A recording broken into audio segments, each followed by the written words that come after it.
السلام علیکم ورحمۃ اللہ وبرکاتہ۔ سورہ بقرہ حصہ نمبر 128۔ سورہ بقرہ حصہ نمبر 128، آیت نمبر 127 اور 128، آیت نمبر 127 اور 128، رکوع نمبر 15، رکوع نمبر 15، مفسرین کے اقوال۔ ناظرین سامعین، اللہ تبارک و تعالیٰ کے نیک بندو، حضرت محمد مصطفیٰ صلی اللہ علیہ وسلم کے پیارے امتیوں، اللہ تعالیٰ کا فضل و کرم ہوا، احسان ہوا تو پچھلے حصہ نمبر 127 میں ہم نے کعبۃ اللہ کے تعلق سے پڑھا کہ نبی اکرم صلی اللہ علیہ وسلم کی عمر مبارک 35 سال تھی، تو اس وقت کعبۃ اللہ کی تعمیر ہوئی اور اللہ تعالیٰ نے اور نبی اکرم صلی اللہ علیہ وسلم بھی اس تعمیر میں شامل ہوئے، اور اللہ تعالیٰ نے نبی اکرم صلی اللہ علیہ وسلم کے دست مبارک سے حجر اسود کو کعبۃ اللہ میں جو حجر اسود کی جگہ ہے وہاں پر نصب کرایا۔ پھر اس کے بعد 60 سال بعد کعبۃ اللہ میں آگ لگ گئی، تو حضرت عبداللہ بن زبیر رضی اللہ تعالیٰ عنہ نے اسے اس طرح تعمیر کیا کعبۃ اللہ کو جو نبی اکرم صلی اللہ علیہ وسلم کی خواہش تھی، کیونکہ قریشیوں نے جو نبی اکرم صلی اللہ علیہ وسلم کی 35 سال کی عمر میں تعمیر کیا تھا، وہ تو اس میں تعمیر تو کیا تھا لیکن اس میں کچھ قواعد ابراہیم سے ہٹ کر کام کیا تھا، جو نبی اکرم صلی اللہ علیہ وسلم کو پسند نہیں آیا۔ تو نبی اکرم صلی اللہ علیہ وسلم کی خواہش تھی کہ دوبارہ اس کو جب موقع ملے تو قواعد ابراہیم کے مطابق ہی تعمیر کیا جائے۔ تو وہ خواہش اللہ تعالیٰ نے حضرت عبداللہ بن زبیر رضی اللہ تعالیٰ عنہ کے سے پوری کی، لیکن ظالم حجاج بن یوسف اور مروان بن عبد الملک کو یہ بات ہضم نہیں ہوئی، تو انہوں نے ان دونوں نے کعبۃ اللہ کو توڑ کر دوبارہ پھر جس طرح قریش نے قواعد ابراہیمی سے ہٹ کے کیا تھا اسی طرح تعمیر کیا۔ بہرحال ہم اپنے آج کے موضوع کی طرف آتے ہیں، اور موضوع کے تعلق سے جو آیت ہے پہلے ان کو پڑھیں گے، پھر اسی کے تعلق سے مفسرین کے اقوال کو پڑھا جائے گا۔ اعوذ باللہ من الشیطان الرجیم، بسم اللہ الرحمن الرحیم۔ وَإِذْ يَرْفَعُ إِبْرَاهِيمُ الْقَوَاعِدَ مِنَ الْبَيْتِ وَإِسْمَاعِيلُ رَبَّنَا تَقَبَّلْ مِنَّا إِنَّكَ أَنْتَ السَّمِيعُ الْعَلِيمُ رَبَّنَا وَاجْعَلْنَا مُسْلِمَيْنِ لَكَ وَمِنْ ذُرِّيَّتِنَا أُمَّةً مُسْلِمَةً لَكَ وَأَرِنَا مَنَاسِكَنَا وَتُبْ عَلَيْنَا انک انت التواب الرحیم۔ ابراہیم علیہ السلام اور اسماعیل علیہ السلام کعبے کی بنیادیں اور دیواریں اٹھاتے جاتے تھے اور کہتے جا رہے تھے کہ ہمارے پروردگار تو ہم سے قبول فرما، تو سننے والا اور جاننے والا ہے۔ اے ہمارے رب، ہمیں اپنا فرما بردار بنا لے، اور ہماری اولاد میں سے بھی ایک جماعت اپنی اطاعت گزار رکھ، اور ہمیں اپنی عبادتیں سکھا، اور ہماری توبہ قبول فرما، تو توبہ قبول فرمانے والا اور رحم و کرم کرنے والا ہے۔ اب اس کے تعلق سے ہم مفسرین کے اقوال پڑھتے ہیں۔ مفسرین کے اقوال: 5000 سال پہلے حضرت ابراہیم علیہ السلام دعا کیے تھے کہ اے ہمارے رب، ربنا وجعلنا مسلمین لک ومن ذریتنا امۃ مسلمۃ لک، اے ہمارے رب ہمیں اپنا فرما بردار بنا لے، اور ہماری اولاد میں سے بھی ایک جماعت اپنی اطاعت گزار فرما بردار بنا لے۔ تو 5000 سال پہلے حضرت ابراہیم علیہ السلام دعا کیے تھے کہ اے ہمارے پروردگار تو ہم دونوں باپ بیٹے کو اپنا فرما بردار بنا لے، اور ہماری اولاد میں سے بھی ایک امت مسلمہ پیدا کر، فرما بردار اولاد پیدا کر۔ تو اس سے اندازہ ہوتا ہے کہ امت مسلمہ حکمت عملی والی امت ہے، کہ ان کے لیے 5000 سال پہلے حضرت ابراہیم علیہ السلام دعا کیے تھے۔ دعا کیا کیے تھے کہ ربنا وجعلنا مسلمین لک، اے پروردگار تو ہمیں اپنا فرما بردار بنائے رکھ۔ تو اس دعا کا یہ حصہ ہے کہ ربنا وجعلنا مسلمین لک، اے پروردگار تو ہمیں اپنا فرما بردار بنائے رکھ۔ تو نوٹ کیا جائے تو یہ حضرت ابراہیم علیہ السلام کہہ رہے ہیں کہ اے پروردگار تو ہمیں اپنا فرما بردار بنائے رکھ۔ تو کیا ہم آپ مطمئن ہو جائے کہ میری موت لازماً حق پر ہوں گی؟ تو یہ تو بہت بڑا دھوکہ ہے۔ اس لیے ہمیں بھی اس دعا کو مانگنا چاہیے اور اپنے ایمان کی فکر کرنی چاہیے، اور جہاں کوئی کمی کوتاہی ہے اسے درست کرنے کی کوشش کرنا چاہیے، توبہ استغفار میں لگنا چاہیے۔ تو حضرت ابراہیم علیہ السلام کہہ رہے ہیں کہ اے پروردگار تو ہمیں اپنا فرما بردار بنائے رکھ۔ تو نوٹ کیا جائے تو یہ حضرت ابراہیم علیہ السلام کہہ رہے ہیں، تو کیا ہم اور آپ مطمئن ہو جائے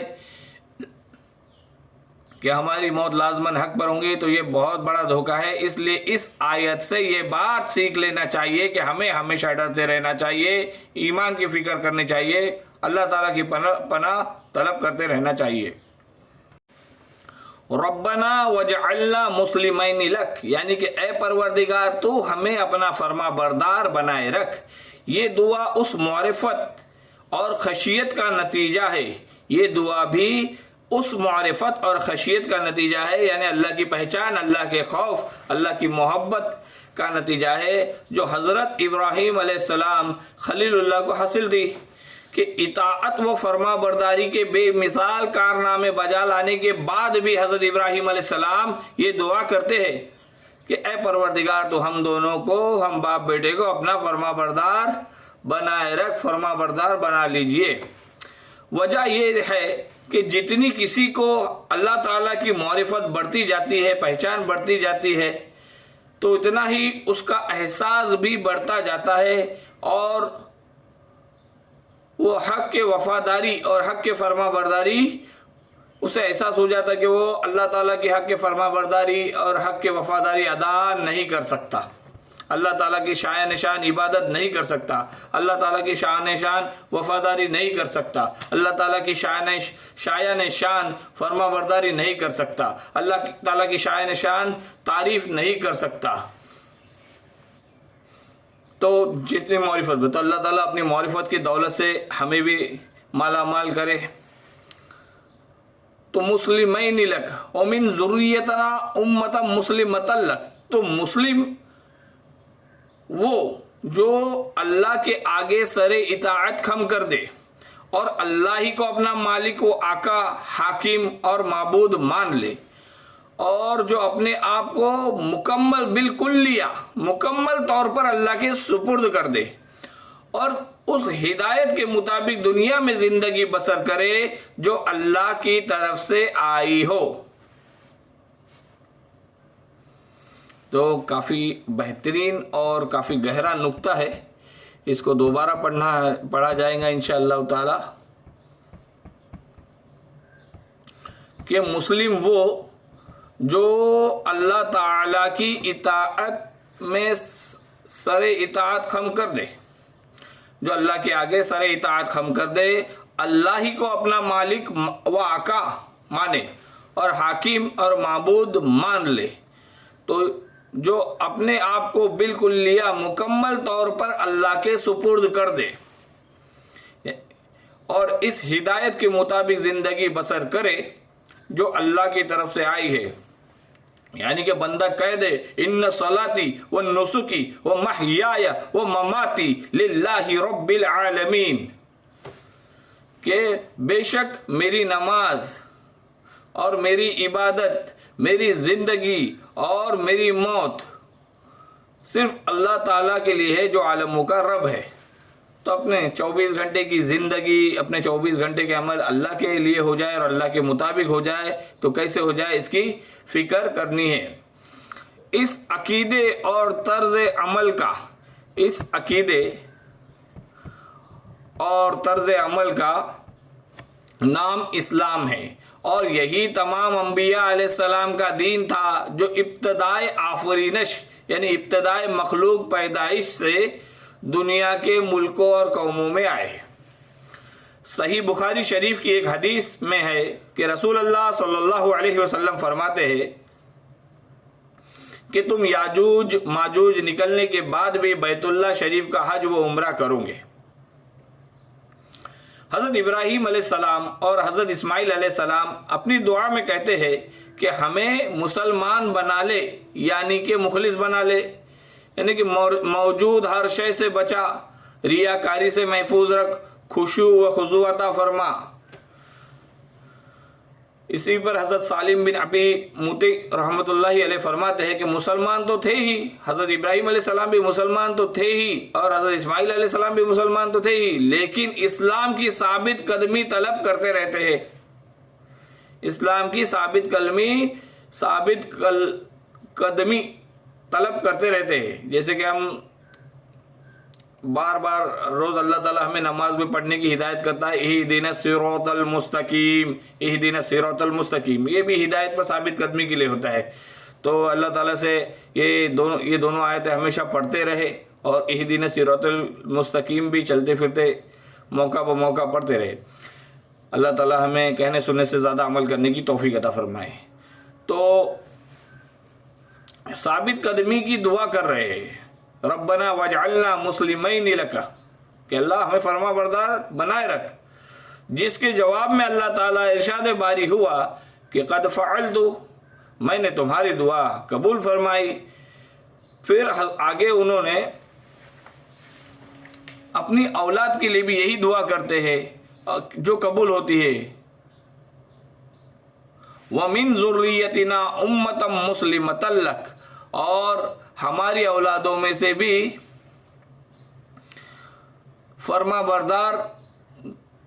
قوم، فرما بردار لوگوں کو پیدا فرما، باقی رکھ، اور وہ دعا قبول ہوتی ہے۔ ان دونوں نبیوں کی دعا جیسی ہے ایسی ہی ہر متقی کی دعا ہونی چاہیے، جیسے کہ قرآنی تعلیم ہے کہ مسلمان یہ دعا کرے، ربنا وہب لنا من ازواجنا ومن ذریتنا قرۃ اعین واجعلنا للمتقین اماما، اے ہمارے رب ہماری بیویوں اور اولادوں سے ہماری آنکھوں کی ٹھنڈک عطا فرما اور ہمیں پرہیزگاروں کا امام بنا۔ یہ بھی اللہ سے محبت کی دلیل ہے کہ انسان یہ چاہے کہ میری اولاد میرے بعد بھی اللہ کی عابد رہے۔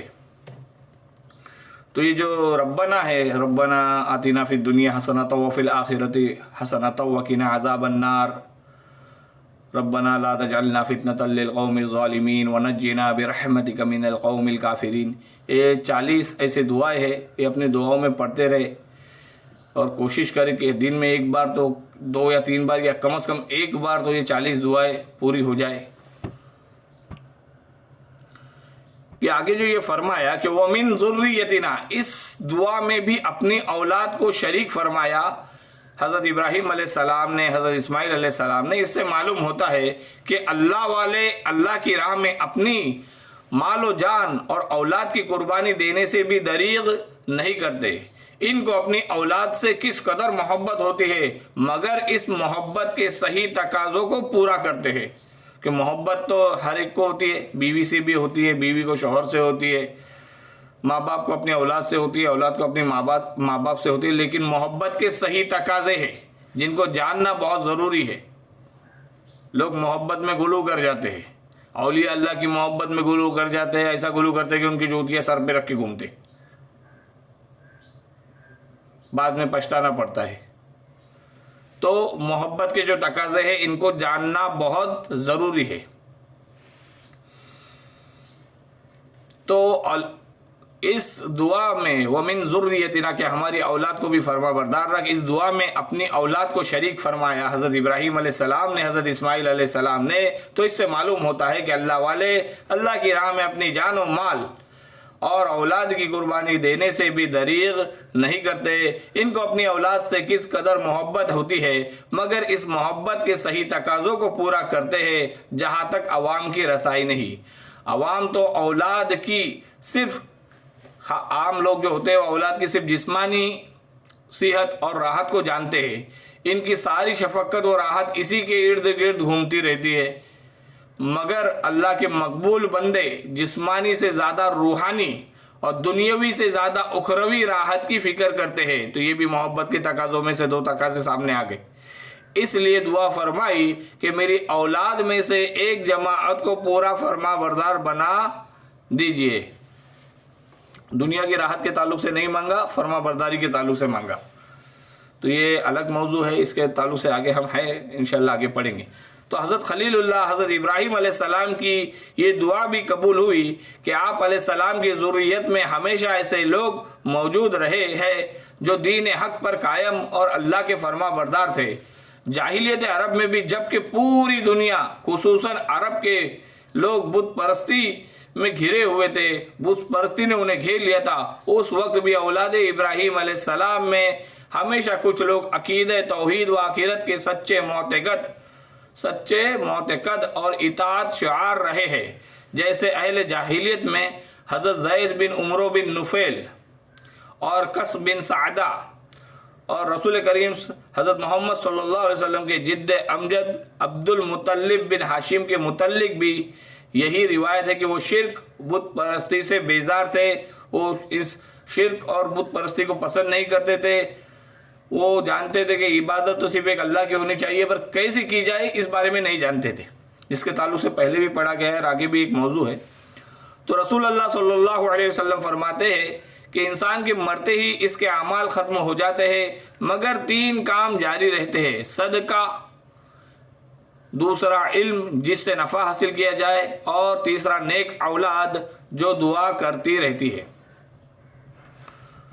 تو آگے اس آیت میں آیا ہے کہ حضرت ابراہیم علیہ السلام دعا کر رہے ہیں، وَأَرِنَا مَنَاسِكَنَا وَتُبْ عَلَيْنَا إِنَّكَ أَنْتَ التَّوَّابُ الرَّحِيمُ۔ کیا ہے؟ حضرت ابراہیم علیہ السلام اللہ تعالیٰ سے دعا کر رہے ہیں کہ یا اللہ ہمیں تو دکھا کہ حج کے مناسک کیسے ادا کرے، خانہ کعبہ کو تو بنا دیا ہے، اب یہاں پر حج کرے گے تو حج کے ارکان کیسے ادا کرے، اور تو ہم پہ نظر کرم کر، بے شک انک انت التواب الرحیم، بے شک تو توبہ قبول کرنے والا اور رحم کرنے والا، نظر کرم کرنے والا ہے۔ حضرت ابراہیم علیہ السلام دعا کرتے ہیں کہ ہمیں مناسک دکھا، یعنی احکام حج و ذبح وغیرہ سکھا۔ حضرت جبرائیل علیہ السلام حضرت ابراہیم علیہ السلام کو لے کر کعبے کی عمارت پوری ہو جانے کے بعد صفا پر آتے ہیں، پھر مروہ پر جاتے ہیں حضرت ابراہیم علیہ السلام کے ساتھ، اور فرماتے ہیں صفا اور مروہ یہ شعائر اللہ ہے، یہ شعائر اللہ ہے، یہ اللہ تعالیٰ کی نشانیاں ہیں۔ پھر مینا کی طرف چلے تو عقبہ پر شیطان کھڑا ہوا تھا، درخت کے پاس کھڑا ہوا تھا، تو کھڑا ہوا ملا تو حضرت جبرائیل علیہ السلام نے کہا حضرت ابراہیم علیہ السلام سے کہ تکبیر پڑھو اور اسے کنکر مارو۔ تو حضرت ابراہیم علیہ السلام نے تکبیر پڑھی اور کنکر مارا، اور ابلیس یہاں سے بھاگ کر جمرہ وسطیٰ کے پاس جا کھڑا ہوا، تو یہاں بھی اسے کنکریاں ماری تو یہ خبیث نا امید ہو کر وہاں سے چلا گیا، کیونکہ ابلیس کا ارادہ تھا کہ حج کے احکام میں کچھ دخل دے، لیکن موقع نہ ملا اور مایوس ہو گیا۔ تو یہاں سے آپ علیہ السلام مشعر الحرام میں لائے گئے، پھر عرفات میں پہنچایا، تو پھر 3 مرتبہ پوچھا، کہو سمجھ لیا۔ حضرت جبرائیل علیہ السلام نے سارے ارکان دکھا دیے، تو کہا کہ 3 مرتبہ پوچھا، کہو سمجھ لیا، تو حضرت ابراہیم علیہ السلام نے فرمایا ہاں سمجھ لیا۔ دوسری روایت میں ہے کہ 3 جگہ شیطان کو کنکریاں مارنی مروی ہے، اور ہر شیطان کو 7 کنکریاں ماری ہے۔ یہاں پر 2 جگہ کا ذکر ہے، ایک روایت میں 3 جگہ کا ذکر ہے۔ تو یہ جو کہا کہ وہ ارینا مناسکنا، مناسک منسک کی جمع ہے، اعمال حج کو بھی مناسک کہا جاتا ہے، اور مقامات حج عرفات، مینا، مزدلفہ کو بھی مناسک کہا جاتا ہے۔ تو یہاں دونوں مراد ہو سکتے ہیں، اور دعا کا حاصل یہ ہے کہ ہمیں اعمال حج اور مقامات حج پوری طرح سمجھا دیجئے، اسی لیے لفظ ارینا استعمال فرمایا، جس کے معنی ہیں ہمیں دکھلا دیجئے، اور وہ دیکھنا آنکھوں سے بھی ہو سکتا ہے اور قلب سے بھی۔ چنانچہ مقامات حج کو بذریعہ جبرائیل امین علیہ السلام دکھلا کر متعین کر دیا، اور احکام حج کی واضح تلقین و تعلیم اس طرح فرما دی گئی۔ آگے جو فرمایا وَتُبْ عَلَيْنَا إِنَّكَ أَنْتَ التَّوَّابُ الرَّحِيمُ، یعنی جو عبادات ہم کر رہے ہیں اس میں اگر کچھ کمی کوتاہی، یعنی جو عبادات ہم کر رہے ہیں اس میں اگر کچھ کمی کوتاہی ہو جائے، اگر آپ کے شایع نشان عمل نہ ہوا ہو یہ یا کوئی کوتاہی ہو گئی ہو تو اس پر اے اللہ آپ درگزر کا معاملہ کرے، وہ ہمارے لیے بہتر ہے۔ تو الحمدللہ ثم الحمدللہ ہمارا حصہ نمبر 128 اختتام کو آ گیا۔ اللہ تعالی ہمیں مناسک حج سیکھ کر کرنے والا بنائے، حج مقبول و مبرور نصیب فرمائے، اور بار بار عمرہ کرنے کی، بار بار حج کرنے کی سعادت نصیب فرمائے۔ یا اللہ اپنے محبوب کا در دکھا دے، ہمارا پیارا مقدر سجا دے، لطف دنیا کو لے آج میں اپنے دل سے جدا کر رہا ہوں، اپنے مالک کا میں نام لے کر بزم کی ابتدا کر رہا ہوں۔ یا اللہ آبرو رکھ میری تو تیری حمد و ثنا کر رہا ہو۔ تو اللہ تعالیٰ ہمیں کہنے سننے سے زیادہ عمل کرنے والا بنائے، حج مقبول و مبرور نصیب فرمائے، اپنے محبوب کا در دکھائے، نبی اکرم صلی اللہ علیہ وسلم کی خواب میں زیارت نصیب فرمائے، اور قیامت کے دن نبی اکرم صلی اللہ علیہ وسلم کی قربت نصیب فرمائے، اور بغیر حساب کتاب کی جنت میں داخل فرمائے، جنت الفردوس میں جگہ عطا فرمائے۔ قرآن جو ہے یہ بہت بڑی دولت ہے، اور ہم قرآن کے بغیر ہدایت حاصل نہیں کر سکتے۔ کہ کہتے ہیں نا کہ جس نے پوری دنیا دیکھی اور کشمیر نہیں دیکھا تو اس نے کچھ نہیں دیکھا، لیکن جس نے کشمیر دیکھے لیکن پوری دنیا نہیں دیکھی تو اس نے پوری دنیا کو دیکھ لیا۔ اسی طرح قرآن ہے، قرآن جس ہدایت کو حاصل کرنے کے لیے جس نے سب کچھ پڑھا لیکن قرآن نہیں پڑھی تو اس نے ہدایت کو ابھی تک حاصل ہی نہیں کیا، اور جس نے قرآن کو پڑھ لیا تو اس نے ہدایت کو حاصل کر لیا ہے، بس اس پر عمل پیرا ہو جائے، اس کے تقاضوں کو، اس کے حکموں کو پورا کرے۔ اللہ تعالیٰ ہمیں بغیر حساب کتاب کی جنت میں داخل فرمائے، جنت الفردوس میں جگہ عطا فرمائے، حضور پاک صلی اللہ علیہ وسلم کے ہاتھوں جام کوثر پینا نصیب فرمائے، نقد جنت میں داخل فرمائے، بغیر حساب کتاب کی جنت میں داخل فرمائے، اپنی رحمت خصوصی میں جگہ عطا فرمائے۔ آمین ثم آمین، وآخر الدعوانا ان الحمد للہ رب العالمین۔ السلام علیکم ورحمۃ اللہ وبرکاتہ۔